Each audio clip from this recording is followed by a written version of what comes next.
Thank you to the Republican Women's Club for the opportunity to speak tonight. I've lived in Knox County since 1971. I've been married to my wife Diana for 26 years. We have one daughter in college and one in high school. We attended New Life Church of Christ in Belleville, and I spent 18 years as a volunteer firefighter with the Fredericktown Fire Department. I'm currently a member of the Knox County Fraternal Order of Police Lodge. My law enforcement career began with the Fredericktown Police Department in 1987. After 6.5 years with Fredericktown, I joined the Knox County Sheriff's Office in 1993. During my 18 years with the Sheriff's Office, I've worked as a patrol officer, canine handler, tactical response officer, and tactical team leader.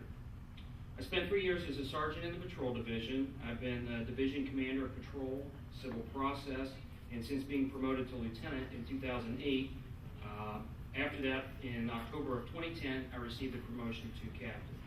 I'm actively involved in several community organizations through work, the Suicide Prevention Coalition, the Knox Substance Abuse Action Team, Public Relations Roundtable, and the Seniors in Law Enforcement Together. I feel this election just isn't about me or my opponent, Roger. It is also about the entire agency. The Sheriff's Office is comprised of over 55 employees and a $4 million budget. Whether it's the day-to-day operations, large-scale investigations, or a major crisis or incident, it's a team of people that are necessary to have a positive outcome. On most major cases, it is a group of officers as well as support personnel that must work together in order to have a successful prosecution. I have been able to combine hard work, motivation, training, and a group of great coworkers to put me in position to lead the organization. My responsibilities as a sergeant, being in charge of a few officers, lieutenant, responsible for the patrol division, records, and sheriff sales, and for the last 2 years, second in command as captain, have allowed me to gain knowledge and experience in leading a large group of people. By being in position to coordinate with the sheriff, administrative assistant, auditor, commissioners, to help establish and carry out an operating budget, I've been given the insight into what it takes to lead an agency into the future. I'm naturally a frugal spender, so it's easy for me to carry that out over and to be prudent with the budget. I participated in several contacts from the labor side.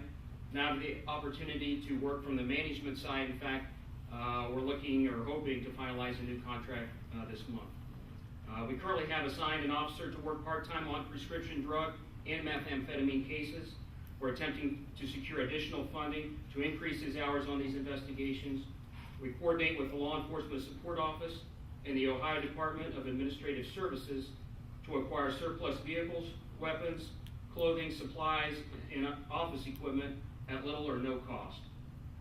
The Knox County Prosecutor's Office has helped us seize illegal assets from persons involved in criminal activity.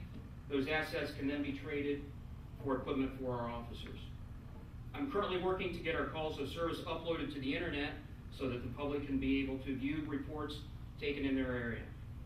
I think it will be a combination of people and technology together that will allow us to keep pace in the future. I think my responsibilities include providing directions and goals for the agency, putting the right people in the right positions, and provide them with the resources and training to accomplish these goals. I would like to thank the sheriff for his confidence in my abilities and his support, and I believe I have a commitment to the agency, the employees, and the public. Thank you.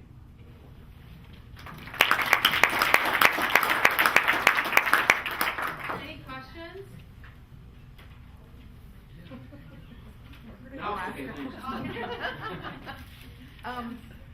Several years ago, they did away with the DARE officer. Do you have any plans to implement that? I know the funding was gone, but with some money that you maybe saved, or what are your plans, I guess, in regards to a DARE officer? I would say at this time, probably not, and it's probably a combination of being able to have those officers as street patrol officers, and then the other combination maybe to do with the schools themselves as far as their scheduling. I know it takes a lot of effort to get those officers in the school just because the school's schedule is kind of so full with testing and curriculum that they need to maintain. So I don't see a likelihood, I guess, of it in the future, not to rule it out though.